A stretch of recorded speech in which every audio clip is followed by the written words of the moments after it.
യേശുക്രിസ്തുവിനെതിരെ നിന്ദാപരമായ പരാമർശവുമായി Colombian president Gustavo Petro. ബൊഗോട്ടയിലെ സെന്റ് ജോൺ ഓഫ് ഗോഡ് ആശുപത്രിയുടെ പുനരാരംഭ വേദിയിലായിരുന്നു കൊളംബിയയുടെ ചരിത്രത്തിലെ ആദ്യത്തെ ഇടതുപക്ഷ പ്രസിഡന്റായ പെട്രോയുടെ വിവാദപരമായ പരാമർശം. യേശുവും മഗ്ദലേന മറിയവും തമ്മിൽ പ്രണയബന്ധം ഉണ്ടായിരിക്കാമെന്നും സ്ത്രീകൾ പിന്തുടർന്നിരുന്ന ഒരു മനുഷ്യന് ഒരിക്കലും അത്തരത്തിൽ പ്രണയബന്ധത്തിൽ ഏർപ്പെടാതെ ജീവിക്കാൻ കഴിയില്ലെന്നും യേശുവിന്റെ മരണം പോലും സ്ത്രീകളാൽ ചുറ്റപ്പെട്ടിട്ടായിരുന്നുവെന്ന തരത്തിൽ ക്രിസ്തുവിനെ വളരെ മോശമായി ചിത്രീകരിക്കുന്ന തരത്തിലുള്ള പരാമർശമാണ് പെട്രോ നടത്തിയത്. എന്നാൽ ഇതിനെതിരെ രംഗത്ത് വന്നിരിക്കുകയാണ് കൊളംബിയൻ ബിഷപ്പുമാർ. ജനുവരി 28-ന് കൊളംബിയൻ ബിഷപ്സ് കോൺഫറൻസ് പുറത്തിറക്കിയ പ്രസ്താവനയിൽ പൗരന്മാരുടെ മതപരമോ വിശ്വാസപരമോ ആയ ബോധ്യങ്ങളെക്കുറിച്ച് ദൈവശാസ്ത്രപരമായ അഭിപ്രായങ്ങൾ പുറപ്പെടുവിക്കാൻ ഒരു മേലധികാരികൾക്കും അവകാശമില്ലെന്നും മറിച്ച് പൗരന്മാരുടെ വിശ്വാസങ്ങളെ സംരക്ഷിക്കാനും മതവിഭാഗങ്ങളുമായുള്ള യോജിപ്പുള്ള ബന്ധങ്ങളും പരസ്പര ധാരണയും നിലനിർത്താനും ബാധ്യതയുണ്ടെന്നും പറയുന്നു.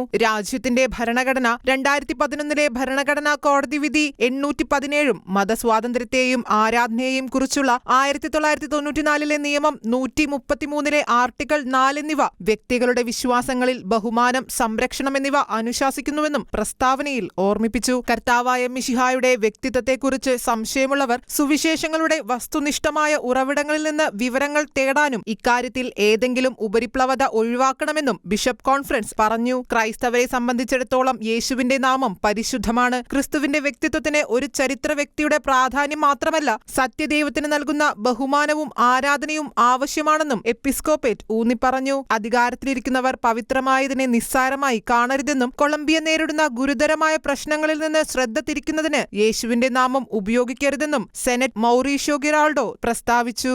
International desk, Shekinah news.